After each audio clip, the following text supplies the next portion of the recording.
Situation یہ ہے کہ قرض داروں نے انتہا کا پریشان کر رکھا، اب پیسے دیے بغیر بات نہیں بنے گی۔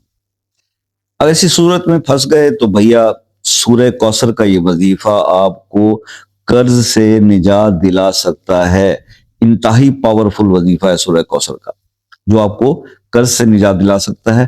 40 دن یا 80 دن یا اس کو 100 دن کر لیں، دیکھیں کروڑوں کا بھی قرض ہوگا تو اترنے کا بندوبست اللہ کے حکم سے ہو جائے گا۔ اور جو آپ پہ سختی کر رہے ہیں افراد جنہوں نے قرض آپ کو قرض دیا تھا، انشاءاللہ ان کے دلوں کو بھی اللہ نرم کر دے گا۔ یہ اس کا سیکنڈ بینیفٹ ہے، ورنہ قرض کے تو بہت سارے اور بھی وظائف ملتے ہیں۔ کرنا کیا ہے؟ صرف 7 بار درود ابراہیمی، 7 بار درود ابراہیمی پہلے، 7 بار آخر میں، اور 70 بار سورہ کوثر فجر کی نماز کے بعد، یہ آپ کرنا شروع کر دیں، قرض اتر جائے گا۔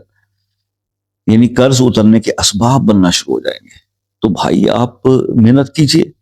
کرنا صرف آپ نے یہ ہے کہ سورہ کوثر کو جب آپ 70 بار پڑھیں گے، اول آخر 7 بار درود ابراہیمی، اس کو پڑھ کے اس کا ثواب جو ہے وہ سرکار دو عالم صلی اللہ علیہ وسلم کو ہدیہ کریں گے، اور اسی تلاوت کے وسیلے سے اور توسط سے اللہ سے التجا کریں گے کہ یا اللہ پاک یہ قرض نہ صرف اترنے کے سلسلے بنا دیجئے، بلکہ ان لوگوں کے دل کو بھی نرم کر دیجئے جو لوگ اس وقت عزت کے بھی دشمن بنے ہوں، کہ وہ بے عزتی بہت کرتے ہیں۔ جس کو قرض دینا ہو، آپ نے جس کا قرض دینا ہو، وہ تو کسی حد تک بھی جا سکتا ہے۔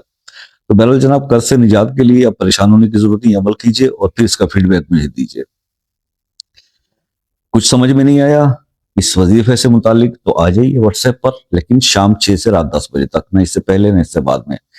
ٹائم کا بہت زیادہ خیال رکھیے۔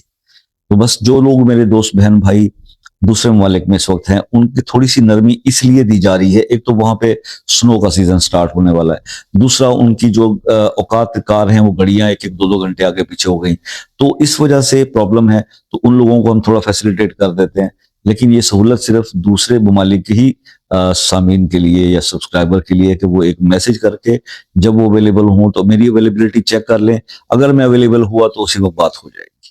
لیکن جو دوسرے لوگ ہیں، پاکستان سے جو لوگ کال کر رہے ہیں، ان کے لیے وہی ٹائمنگ سیم رہے گی، اور اس ٹائم کے علاوہ اگر پاکستان سے رابطہ کریں گے تو پھر میں جواب نہیں دیتا۔ تو میرے جو دوست یو کے، یو ایس اے اور ناروے والے، جو خاص طور پہ سویڈن سے اور جن کا بہت زیادہ ٹائم زون ڈفرینس ہے، تو ایک میسج کرو گے، اگر میں اویلیبل ہوں تو میں آپ کی کال اس وقت بیک فالو میسج کروں گا کہ آپ کال کر لیجئے۔ ٹھیک ہے جی، اپنا بہت سارا خیال رکھیے گا، دعاؤں میں یاد رکھیے گا۔ زندگی رہی تو نیکسٹ کسی ویڈیو میں آپ سے ملاقات ہوگی، تب تک کی اجازت دیجیے، اللہ حافظ۔